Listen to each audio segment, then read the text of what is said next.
Listening Library presents The Avengers Assemble, adapted by Thomas McCree. Read for you by Tom Taylorson.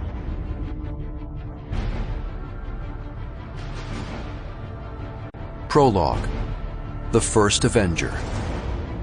Steve Rogers came of an age in a time unlike any we had seen before, and hopefully will see again. The entire world was at war. Worse, this was the second war of its kind in less than a quarter century. Steve's parents had served in that last war, the Great War, as it was called in Steve's day.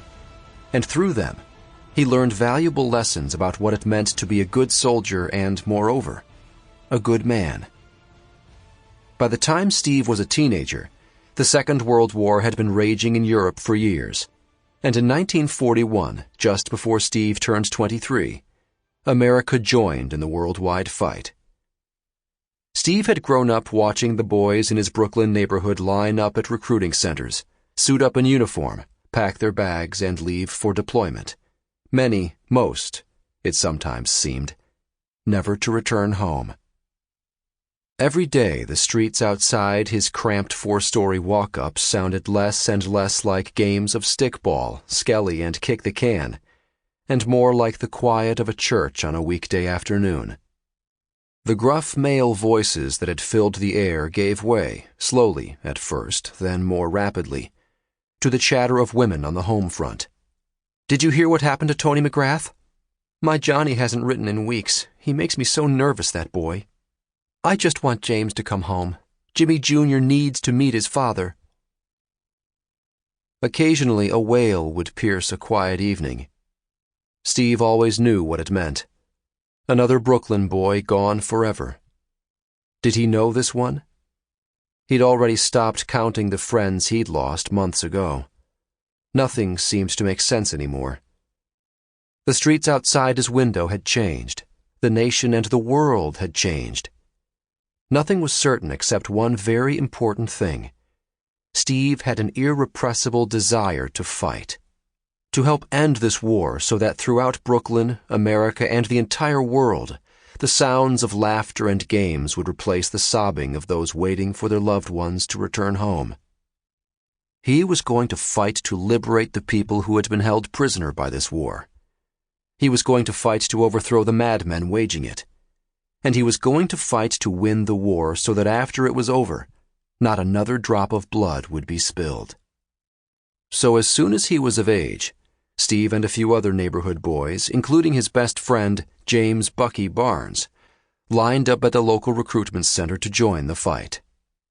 Steve always felt small around the other boys, mainly because, physically, he was. Steve was much shorter than average, with a slight frame, and he weighed in at just under 100 pounds. He had difficulty breathing the polluted New York City air and was easily winded. His cheeks looked hollow, and he was so thin that his eyes nearly bulged from his skull. But those same eyes revealed another side of Steve. He was filled with kindness, compassion, and a need to defend what was right and just.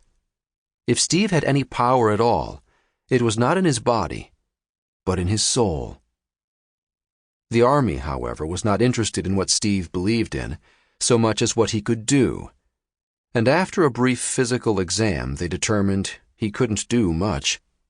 He'd be more of a liability on the battlefield than an asset. For Steve's own good, and the good of the other soldiers, the Army refused to allow him to enlist.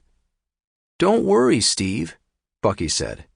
"You'll be safe here, and you'll be here to look after the old neighborhood while we're away." Steve wasn't ready to give up. "I'm coming with you," he told Bucky. Bucky laughed it off. "I know you want to do this, but nothing, Bucky. This guy here didn't take me. I'll try somewhere else. Everyone's doing their part. I want to do mine." The next week, and the week after that, and the next 2 weeks following, Steve tried his luck again, each time at a different recruitment center. But each time, he failed his physical. And though it seemed as if his luck would never change, Steve refused to give up hope. The night before Bucky was set to leave for the Army, he and Steve went out on a double date to the World Exhibition of Tomorrow, a World's Fair that was part science show and part amusement park.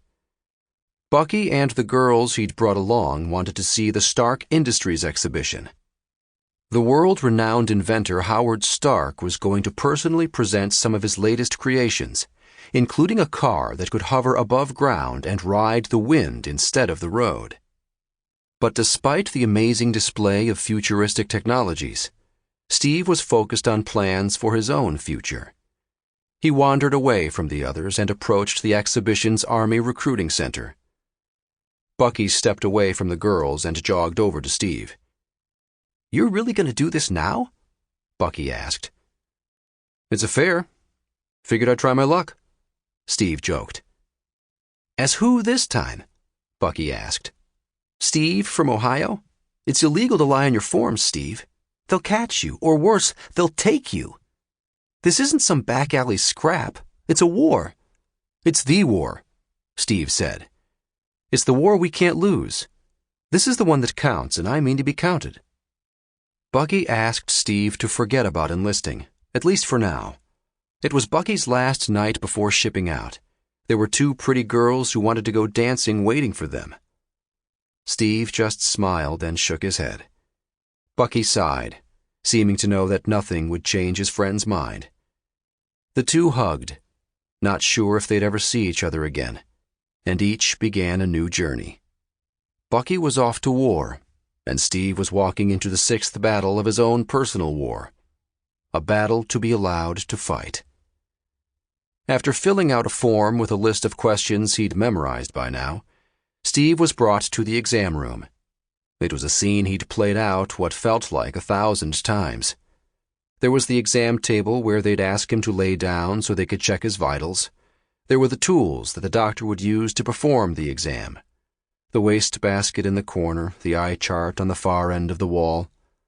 The sign above his head read, "It is illegal to falsify your enlistment form." The moment Steve saw the notice, an MP walked in. Steve might have been weak and frail, but until this moment, he had never been frightened.